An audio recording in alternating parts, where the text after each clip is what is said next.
The lecture hall of the Galactic Defense Academy was built to feel safe, calm, and controlled, a place where future leaders of many worlds could learn without fear. And the air was filled with soft light, floating screens, and quiet voices as students from dozens of species sat together, listening to a routine lesson about conflict control and interstellar law. When everything changed in a single sharp moment, because Krethtal, a proud Karavian cadet known for his anger and belief in strength above rules, suddenly stood up from his seat and pulled out a real metal knife. Not a training tool or a simulation, but a true blade meant to cut flesh. And the sound of it leaving its sheath sliced through the room, freezing every student in place as fear spread like a shockwave. Eyes widened, wings tightened, tails curled, and no one moved. Because violence inside the academy was unthinkable, forbidden and terrifying, and Kreth did not wave the blade at random, but pointed it straight at one person, a human cadet sitting calmly near the center of the room, Mara Vance, whose world was known across the galaxy as a Deathworld, a place of storms, predators, and endless danger. And Kreth's voice filled the hall with anger as he spoke about humans being mistakes, accidents of evolution, creatures too wild and brutal to sit among future commanders, claiming that letting a human train here was an insult to the coalition itself.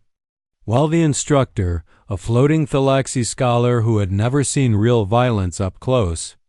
tried to calm him with shaking words and weak authority. But the knife did not lower and the threat only grew stronger. Because Kreth believed fear would win him control, and all eyes slowly turned to Mara, expecting panic, screams, or at least shock. But instead they saw something far more unsettling, because Mara did not move, did not shout, and did not look afraid. Her hands resting flat on the desk, her posture relaxed, and when she finally looked up, there was a small smile on her face, not a cruel one, not a mocking one, but the kind of smile that comes from clear decision, and she stood up slowly, carefully, as if she had all the time in the universe. And her voice was calm and steady when she spoke, telling the room that the lesson was over. And that quiet sentence carried a strange weight that even the aliens could feel, because it was not a request but a statement of fact. And when Kreth lunged forward, using the speed and strength his species was proud of, believing he would strike before anyone could react, Mara moved with sudden precision, stepping inside the attack, grabbing his wrist, twisting it with practiced force until bone cracked and the knife fell free. And before the blade could hit the floor, she caught it, shocking the room into stunned silence. And she did not stab him or cut him, but instead used her body like a weapon, slamming him into the reinforced floor hard enough to crack tiles designed to survive energy weapons, pinning him down with her knee as easily as if he were smaller and weaker,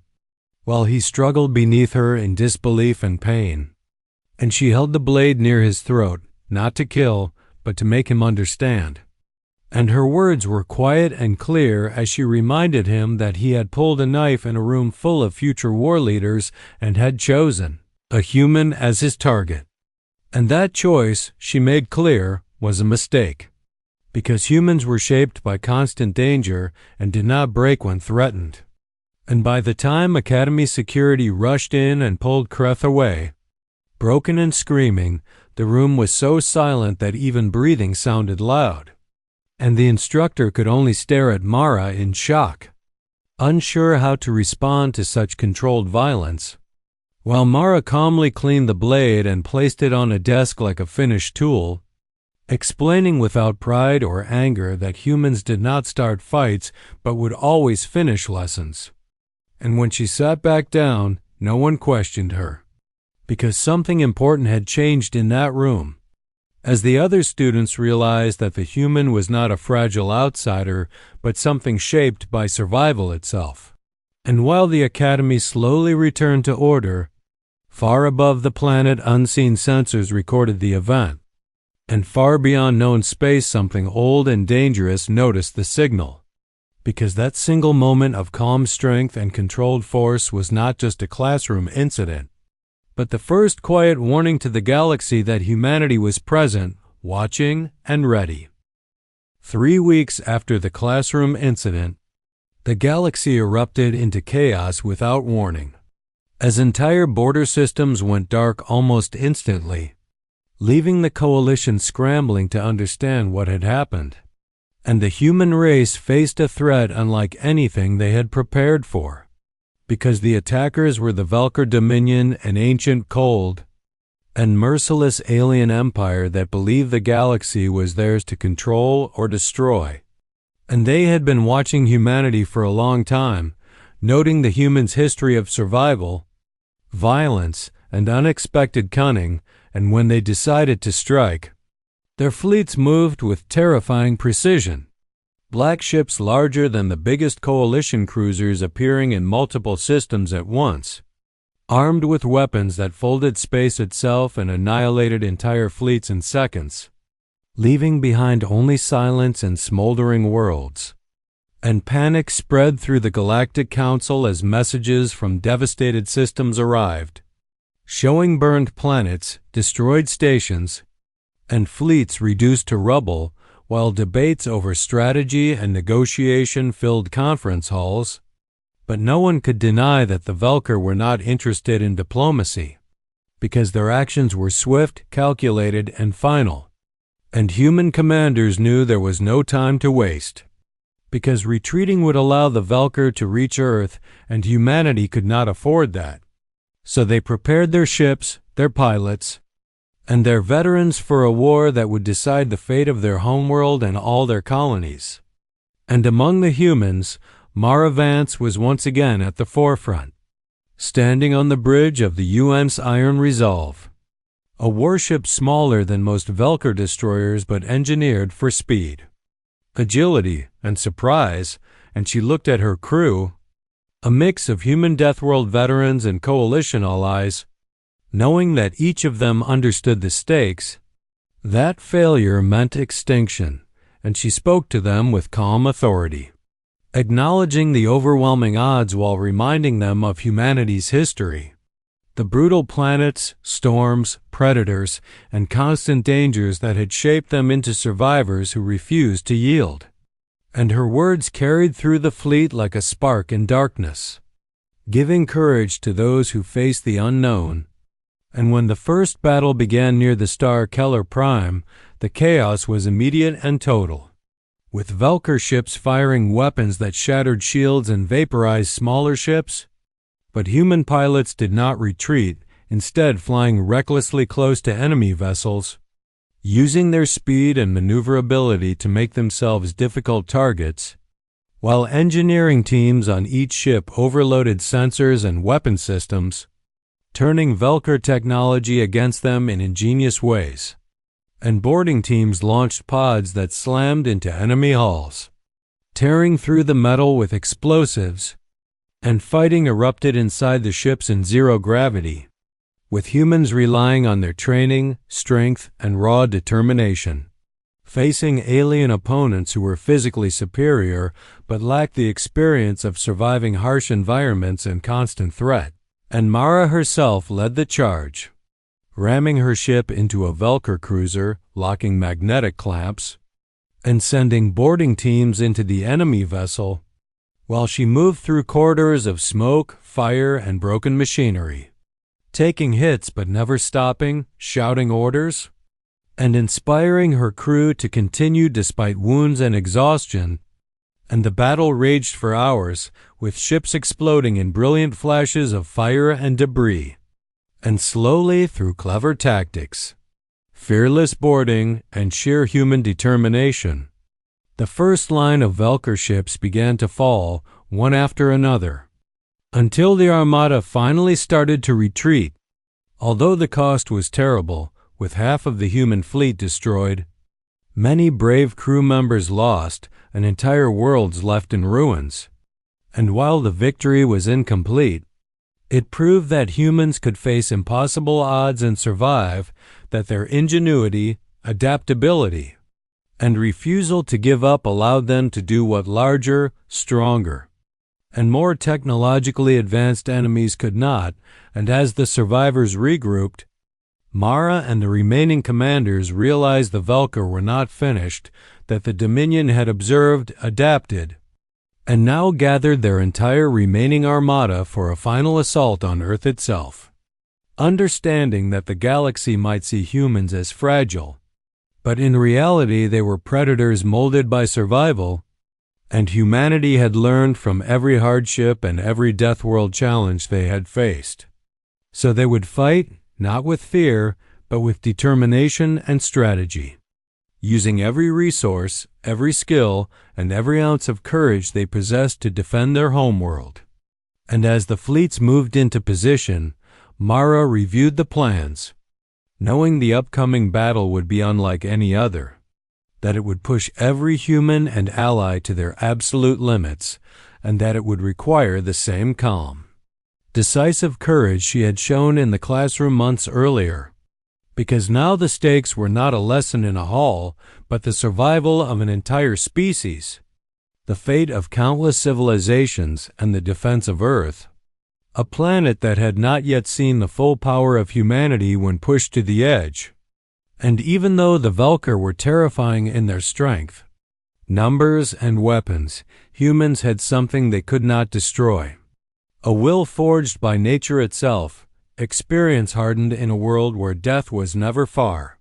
and intelligence tempered by struggle. And as Mara prepared for the final confrontation, she felt the weight of responsibility, knowing that every decision would ripple across the galaxy, that failure was not an option, and that humanity's story was about to be written in fire, courage, and the brilliance of those who refused to surrender. And the scene was set for a battle that would test the limits of survival, the cunning of humans, and the unbreakable spirit of a Deathworlder at the helm, leading a fleet against impossible odds, with the knowledge that every move, every strike, every act of bravery could determine whether humanity survived or became another forgotten memory in the vast, uncaring galaxy. And through all of it, the human crew remained steady, inspired by Mara's calm leadership,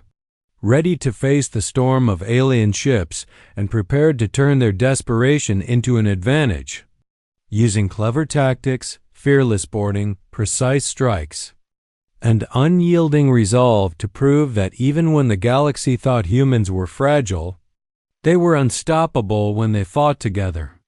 and that determination would carry them through the darkest hours,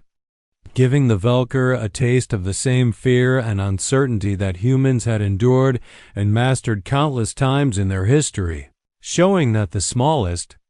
seemingly weakest species could defy expectations, survive annihilation, and begin writing the next chapter in a war that would echo across star systems for generations to come. The final battle for Earth began with a human fleet gathered around the homeworld, forming a wall of ships that included every vessel capable of flight, from massive warships to smaller fighters, even civilian ships armed with mining lasers and improvised weapons, creating a massive glittering shield against the approaching Velker armada. And on the bridge of the UN's Iron Resolve, Mara Vance stood with her crew, bruised, tired, and battered from previous encounters, yet unbroken. Her mind focused entirely on the task ahead, because she knew that failure here meant the extinction of humanity and the end of everything they had fought for.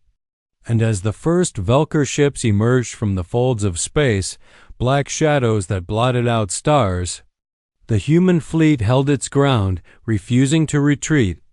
their formations tight and disciplined, while warnings and alarms blared across every ship as enemy weapons cut through shields and vaporized anything caught in their beams.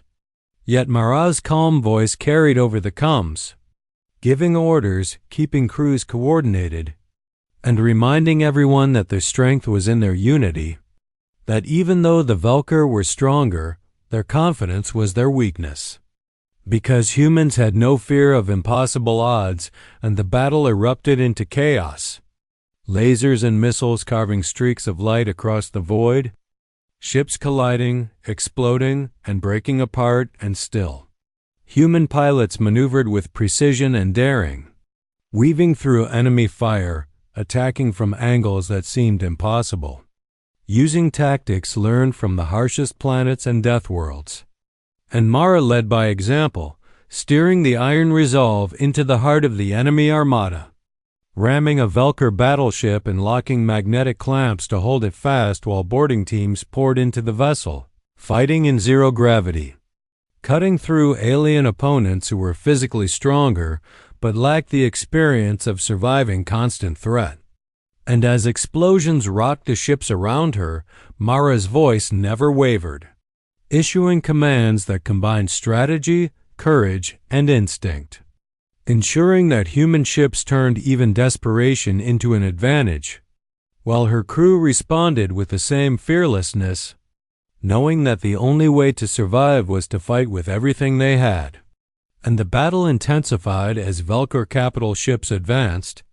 their weapons folding space and destroying ships with terrifying efficiency.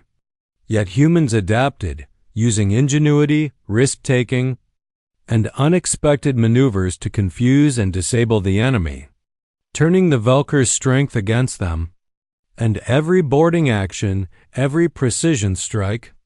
every brave pilot or marine added to a chain of victories that slowly began to turn the tide. Though the losses were heavy, with ships exploding and crews lost, the human determination refused to falter. And Mara knew that the ultimate threat was the Velker flagship, massive, dark, and nearly unstoppable, advancing on Earth with overwhelming firepower. And every tactic deployed against it seemed insufficient until Mara remembered the lesson from the classroom, the lesson she had embodied as a human Deathworlder. That calm, calculated action, combined with decisive courage, could overcome impossible odds, and she called out to the fleet, instructing every human vessel to prepare for a coordinated, controlled assault, not with blind fury but with precision, using themselves as weapons in ways the Velker could not anticipate. And one by one, human ships accelerated past their safety limits, ramming, boarding, and sabotaging the enemy flagship while smaller ships targeted vulnerable systems, creating chaos that the Velker could not manage, and Mara herself led the final boarding, reaching the core of the flagship where the Velker Overmind, a massive being of shadow and steel, confronted her with cold words, claiming that humans were illogical and destined to die, yet Mara faced it without fear, raising her blade, simple and human, yet deadly in her hands, because it symbolized the combination of courage, skill, and unyielding spirit that defined her species. And she fought with every ounce of strength, using strategy, speed, and instinct honed through survival on a death world, striking decisively until the Overmind was defeated and the core detonated, the explosion ripping through the flagship and shattering the remaining Velker armada, forcing survivors to retreat in disarray and leaving Earth and its orbiting fleet victorious though battered. And as the smoke cleared, the surviving humans surveyed the destruction, realizing the cost of their defense, the bravery lost and the worlds that had suffered, yet feeling the profound satisfaction that they had faced annihilation and emerged alive, stronger and wiser for it, and the tale of their courage spread across the galaxy, teaching allies and enemies alike that humans, especially Deathworlders like Mara, should never be underestimated. And in the aftermath, the Galactic Defense Academy added a rule to its entrance, etched into stone and metal, reminding all who entered that calm strength and decisive action were as powerful as any weapon. And whenever new students asked about the human cadets, veterans told the story of the moment a knife was drawn in a classroom, and how a single human Deathworlder had taken control. And that lesson became a legend, a story of courage, ingenuity, and survival that inspired generations, proving that even against an enemy far stronger and more advanced, humanity could endure, adapt, and triumph, leaving a lasting impact on the galaxy, a reminder that strength is not only in numbers or technology, but in will, intelligence, and the refusal to surrender, and that when faced with ultimate danger, humans could turn fear into determination, chaos into strategy, and desperation into victory, creating a moment that would be remembered forever, a testament to the resilience, courage, and ingenuity that defined the species and ensured that humanity would continue to thrive, survive, and write its story across the stars.